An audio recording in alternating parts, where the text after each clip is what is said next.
Those people told you for days in advance that if the university sought to go ahead with that construction, they were going to physically destroy the university. Now, why did you negotiate many times? Negotiate? What is to negotiate? What is? Well, the university is a public institution. That's right. Important institution, but the university, for all of its own community and for the community of Berkeley that live around it. All of it began the first time some of you who know better and are old enough to know better let young people think that they had the right to choose the laws they would obey as long as they were doing it in the name of social protest.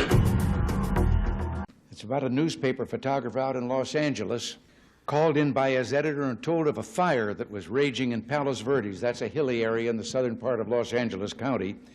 And the photographer's assignment was to rush down to a small local airport, board a waiting plane, go out and get some pictures of the fire and be back in time for the afternoon edition. Well, he raced down the freeway, broke all the traffic laws, got to the airport, drove his car to the end of the runway, and sure enough, there was a plane revving up its engines, ready to go. He jumped in the plane shouting, "Let's go," and they were off. At about 5,000 feet, he began getting his camera out of the bag, told the fellow flying the plane to get him over the fire so he could get his pictures and get back to the paper. And from the other side of the cockpit, there was a deafening silence. And then he heard those words he will always remember. "Aren't you the instructor?" I have long been unable to understand the atheist in this world of so much beauty. And I've had an unholy desire to invite some atheists to a dinner and then serve the most fabulous gourmet dinner that has ever been concocted. And after dinner, ask them if they believed there was a cook. An evangelical minister and a politician arrived at Heaven's Gate one day together. And St. Peter, after doing all the necessary formalities, took them in hand to show them where their quarters would be. And he took them to a small single room with a bed, a chair, and a table, and said this was for the clergyman. And the politician was a little worried about what might be in store for him. And he couldn't believe it then when St. Peter stopped in front of a beautiful mansion with lovely grounds, many servants, and told him that these would be his quarters. And he couldn't help but ask. He said, "But wait, there's something wrong. How do I get this mansion while that good and holy man only gets a single room?" And St. Peter said, "You have to understand how things are up here. We got thousands and thousands of clergy. You're the first politician who ever made it." They were sending him over to Ireland, to a little village in Ireland, and there he was to make contact with another agent. They didn't know each other, so he had to have some method of recognition. So he was told that when he got there and finally met this man, he was to say, "It's a beautiful day today, but it'll be a better day tomorrow." So he made his way to this tiny village and decided the best place to start. He walked into the local pub, said to the bartender, "Where would I find Murphy?" And the bartender said, "Well, if it's Murphy the bootmaker you want, he's on the second floor across the street." He said, "Then there's Murphy the farmer. He's just a half a mile down the road and on the left-hand side." And he said, "My name is Murphy." And the agent said, "Well, it's a beautiful day today, but it'll be better tomorrow." "Oh," he says, "it's Murphy the spy you want."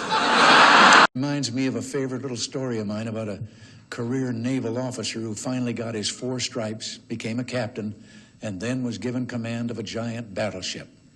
And one night he was out steaming around the Atlantic when he was called from his quarters to the bridge and told about a signal light in the distance. And the captain told the signalman, "Signal them to bear to starboard." And back came the signal from ahead saying, "You bear to starboard." Well, as I say, the captain was very aware that he was commander of a battleship, the biggest thing afloat, the pride of the fleet, and he said, "Signal that light again to bear to starboard now." And once again, back came the answer, "Bear to starboard yourself." Well, the captain decided to give his unknown counterpart a lesson in seagoing humility, so he said, "Signal them again and tell them to bear to starboard. I am a battleship." And back came the signal, "Bear to starboard yourself. I'm a lighthouse." old story about a farmer and a lawyer that illustrates my point. It seems that these two got into a pretty bad collision, a traffic accident. They both got out of their cars. The farmer took one look at the lawyer, walked back to his car, got a package, brought it back. There was a bottle inside, and he said, "Here, you look pretty shook up. I think you ought to take a nip of this. But steady your nerves." Well, the lawyer did. The farmer said, "You still look a little bit pale. How about another?"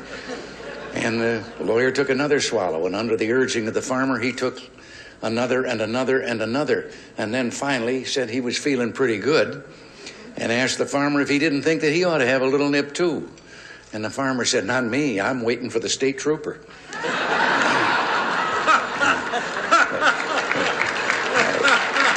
People of the Soviet Union and told among themselves. And it reveals they got a great sense of humor. And they also have a kind of cynical attitude toward their system. Well, on this recent summit in Moscow, I was told one as we were leaving that they were telling among themselves. They had it that Gorbachev and I were in his limousine, and my Secret Service chief was in with us, and his top security agent with him, and we were sightseeing. And we came to a waterfall, and we all got out to look. And Gorbachev said to my Secret Service man, "Go ahead, jump, go over the falls." And he said, "I got a wife and 3 kids." Well, he turned to his own man then and said, "You, jump, go over the falls." And he did. Well, my man went down the rocks around the falls to see if he could be of help or anything, and found him down there wringing out his clothes. And he said, "Why did you do that?" He said, "When he told you to jump and go over the falls, why did you do that?" The fellow said, "I got a wife and 3 kids. His horse and wagon to town for some grain and had a head-on collision with a truck. And later was the litigation involving claims for his injuries, some of them permanent. And he was on the stand, and the lawyer said to him, "Isn't it true that while you were lying there at the scene of the accident, someone came over to you and asked you how you were feeling, and you said you never felt better in your life?" And he said, "Yes, I remember that." Well, later he's on the stand, and the witness for the lawyer for the other side is questioning, and he said, "When you gave that answer about how you felt, what were the circumstances?" Well, he said, "I was lying there, and a car came up, and a deputy sheriff got out. He said, my horse was screaming with pain, had broken 2 legs. The deputy took out his gun, put it in the horse's ear, and finished him off. And he said, my dog was whining with pain, had broken back, and he said he went over to him and put the gun in his ear, and then he says he turned to me and says, 'Now, how are you feeling?'